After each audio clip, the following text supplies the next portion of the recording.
Good morning. My name is Darren, and as you all know, we're gathering here today to talk about our upcoming iPhone 7 release and appropriate pricing levels for that. While I was looking at some other research, I found this cartoon and I thought it was kind of cute, and I think it really does kind of do a good job of illustrating our position in the market currently. One of the priorities we have right now is to maintain that momentum that we have, and pricing is a key point in that matter. We don't want to overprice ourselves and halt the momentum that we have. We also don't want to sell ourselves short and underprice our product. So today we are here to specifically talk about our pricing strategy with T-Mobile, Sprint, and AT&T. As you can see from this pie chart, these three carriers combined equate to just over 60% of the U.S. market share for smartphones. Here's another graph that basically shows us the same thing. AT&T 26%. These are fourth quarter 2012, first quarter 2013. Sprint between 11% and 13% of the market share. T-Mobile 14% down to 11%. This illustrates that these three customers are pretty key to our market in the United States, and so again we just need to make really careful decisions on pricing things appropriately. So who are we competing with right now to get these products on the market?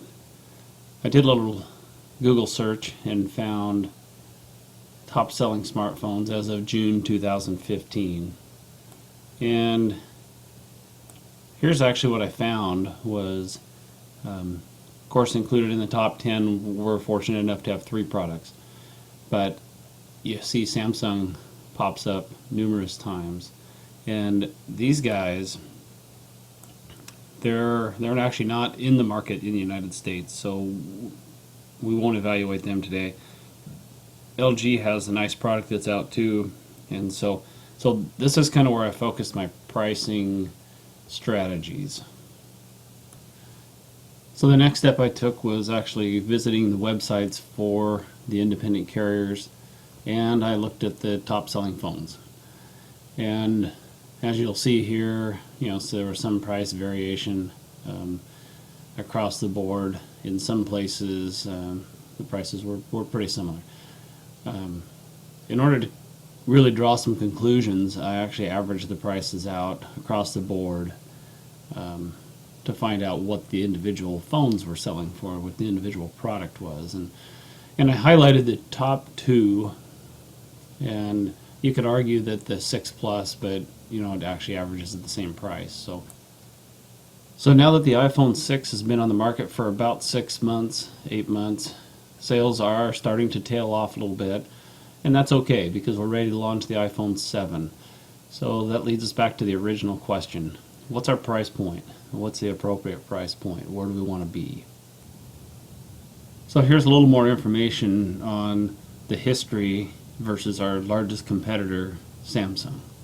If you look clear back in 2010, we absolutely dominated the market, and they were a pretty small player. As you move forward into 2012, you can see they're competing with us now. So what we want to be careful of is we don't want to price ourselves out of the market and give people more incentive to choose the competition.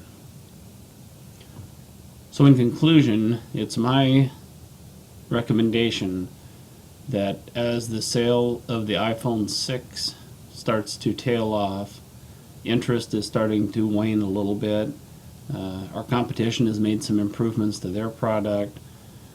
I think that moving forward, looking at the iPhone 7, I think we need to maintain a price point right within this range that'll keep our loyal customers interested, and new customers to the market are going to be looking at these guys pretty closely as our biggest competitors, and that'll allow us to maintain our edge and not lose market share and price ourselves out. As you can see, we're getting a premium price for our product now, And so I think by going too much higher than this, we're going to price ourselves right out. So as a general pricing strategy, I think that's what we need to be looking at.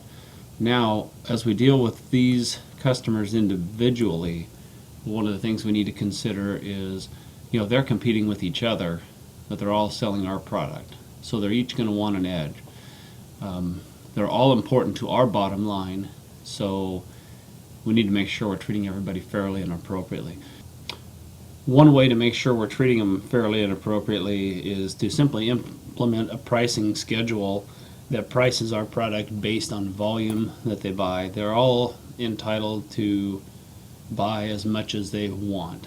And so by tiering this and offering the same schedule to each carrier, it won't come across as we are playing favorites, but then again, someone who buys in more bulk will actually be able to save some more money.